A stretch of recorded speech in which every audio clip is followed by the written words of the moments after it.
Bom dia a todos, oitavo e nono ano, né? Continuando aqui com a nossa aula de religião. Hoje nós vamos aprender como o cristianismo chegou no nosso Brasil. Vocês estão observando imagens aí de um jesuíta catequizando os índios. Aí tem outra imagem também de joelho, outro também ensinando, e uma missa ao ar livre. Então, voltando um pouquinho de história, vocês já sabem que o Brasil era colônia de Portugal. Então, nesse período aí, quando o Brasil foi colonizado, qual era o poder, professor? Era a monarquia. Então, era o rei que exercia todo o domínio junto com a igreja. Então, todos os problemas políticos, religiosos, quem resolvia? A igreja e o Estado. Então, era ligado a igreja e Estado. E também o Estado, ele tinha a obrigação também de estar ajudando aí a igreja católica. Nós já estudamos sobre isso. Então, quando os portugueses chegaram aqui, eles encontraram os índios e eles viram que os índios precisavam de uma religião, porque eles não aceitavam ali a cultura, a religião indígena, e aí foi o que aconteceu. Vieram juntos os jesuítas com o objetivo de catequizar os índios. E o que é catequizar, professora? Era ensinar o cristianismo. E até então não tinha templo, e aí foram construindo o templo, eles faziam antes as missas ao ar livre, aí a gente está vendo igrejas antigas. Também essa outra aí que vocês estão observando, eram chamados de mosteiros, que eram igrejas grandes, porque além de ter ali o lugar da celebração, também tinha o lugar onde ficavam o quê? Os bispos, os padres, os jesuítas, porque com o passar dos anos foram chegando muita gente no Brasil. Então aí precisava também de igrejas grandes, mosteiros. Aí também tem mais templos, E lá naquela outra imagem vocês observam que ali é o índio se convertendo ao cristianismo. Então, quando ele se convertia, ele se batizava. Aí agora ele passa a ser membro da Igreja Católica Apostólica Romana. E aqui vocês observam a primeira missa no Brasil, que foi celebrada por Henrique de Coimbra em 26 de abril de 1500, Aí vocês observam os índios, observando todo esse movimento, a cruz, tudo aí para eles era diferente, Uma cultura totalmente diferente. A cruz simbolizava o quê? O cristianismo. Então aí agora a Igreja Católica Apostólica Romana é a religião oficial do Brasil, junto com o Estado. Então igreja significa o quê? Pessoas. Católica, universal, apostólica, que vem dos apóstolos, e romana, porque vinha do Império Romano, poder de Roma, certo? Então, agora é a religião oficial do nosso Brasil. E aqui a gente vai observar o quê? Nós vamos aprender um pouquinho agora sobre o catolicismo, Vou botar um pouquinho mais para cá. Catolicismo. Nesse trabalho, iremos falar sobre o catolicismo e o que distingue a Igreja Católica das restantes igrejas cristãs. Falaremos também do movimento que tenta aproximar as três igrejas cristãs, que se chama ecumenismo. O que é ecumenismo, professora? É a união dos líderes das igrejas, diferentes igrejas, diferentes religiões. Eles se unem para fazer uma celebração e aí dá o nome de ecumenismo. Aí vem, o que é o catolicismo? Então, o catolicismo é o nome dado a uma das igrejas do cristianismo e deve-se aceitar o Papa como autoridade máxima dessa religião, pois aqui na Terra ele representa quem? Deus, assim como todos os tipos de deveres que existem devem ser cumpridos para se viver bem com os demais indivíduos no mundo. Então, um dos primeiros princípios aí é que todo católico deve aceitar a autoridade do Papa, como autoridade máxima, porque aqui na Terra ele representa Deus.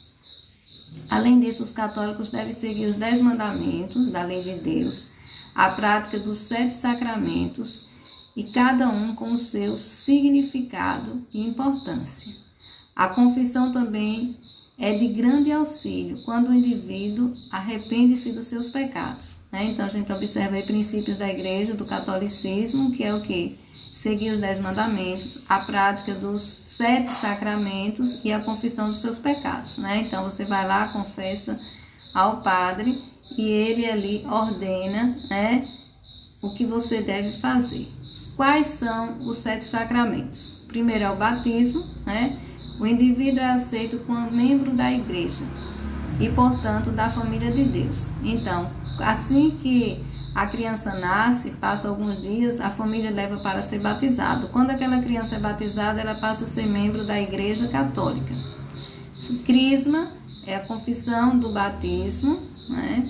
Depois em Eucaristia, que é a comunhão, é a ocasião em que o fiel recebe a hóstia consagrada, que é símbolo do corpo de Cristo, né? Vocês observam lá na missa, que quando a pessoa recebe a hóstia, ele está simbolizando o corpo de Cristo.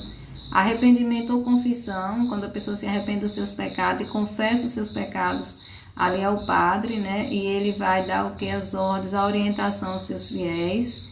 Outro sacramento, ordens sacras, que é a consagração do fiel como sacerdote. Não, a pessoa que deseja ser sacerdote, né, se desejar, ele vai ser recebido e aí tem a preparação adequada. Então se chama ordem sacra. O outro matrimônio é o casamento e o outro é a extrema-unção. O que é a extrema-unção, professora? É um sacramento ministrado aos enfermos. Quando a pessoa está enferma, quando a pessoa está em estado terminal, o padre vai lá, leva um óleo, unge a pessoa também confessa os seus pecados, né? Para que facilita o ingresso de suas almas no paraíso. Então, estão aí os 7 sacramentos que devem ser seguido por todos os católicos. E aí vem os 10 mandamentos, que era amar a Deus sobre todas as coisas, não tomar o seu santo nome em vão, guardar domingos e festas, honrar pai e mãe, não matar, não pecar contra a castidade. O que é isso, professora? O jovem se manter puro, também no casamento se manter puro, fiel um ao outro, não furtar, que é não roubar, não levantar falso testemunho, né? Você levantar algo que você não viu, algo falso. Não desejar a mulher do próximo, aí o casamento, né? Tem que se manter fiel. Não cobiçar as coisas alheias, né? Não ter inveja das coisas do outro, do próximo, certo? E aí vem quais os mandamentos da igreja, né? Ali nós vimos os mandamentos que está lá em Êxodo 20, e esses agora, quais os mandamentos da igreja, quais as doutrinas da igreja católica. Então todo católico tem que participar da missa nos domingos e festas de guarda, né? Quando tem alguma festa, algum trabalho na igreja, ali todo católico deve estar participando. Confessar-se pelo menos uma vez ao ano, comungar ao menos pela Páscoa da ressurreição, né? Nós sabemos que a Páscoa, que é a ressurreição, o momento que tem, a festa que tem na igreja, a ressurreição de Cristo, né? Onde oferece ali também a hóstia, que representa o corpo dele. Santificar as festas de preceitos. Esse santificar essas festas de preceitos são ordenanças que o padre dá, né? Santificar as festas de preceito. Jejuar e abster-se da carne, conforme manda a Santa Madre Igreja. Este jejuar é você tirar um período, né, que você não vai se alimentar. E abster-se da carne significa o quê? Não obedecer aos desejos da carne. Por exemplo, a nossa carne sempre deseja o quê? Mentir, fazer as coisas erradas, né? Aí você vai o quê? Sacrificar, não fazer as coisas erradas. Então aí são os mandamentos da igreja. E quais são os pecados, né?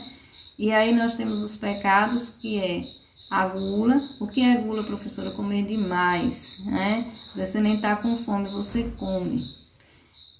Vaidade, né? Pessoas que são vaidosas ao extremo, né? Roupas caríssimas. Uma pessoa que só vive se preocupando com o seu corpo, com a sua beleza. Luxúria é comportamento desordenado, são pessoas que é liberal, tudo é permitido. Avareza, pessoas que só pensam no dinheiro, no poder. Preguiça, pessoas que não gostam de trabalhar. Cobiçar é ter inveja, desejar as coisas do próximo. E a ira são raivas, né? Pessoas que têm raiva, que chega até a matar. Então aí são os pecados, né? E hoje nós aprendemos um pouco aí sobre a Igreja Católica, certo? E na próxima aula nós vamos estar aprendendo aí também sobre as outras religiões, outros segmentos religiosos, certo? Eu também vou estar postando um vídeo lá no Google Sala de Aula, ok? Então, um abraço a todos e até a próxima aula. Tchau!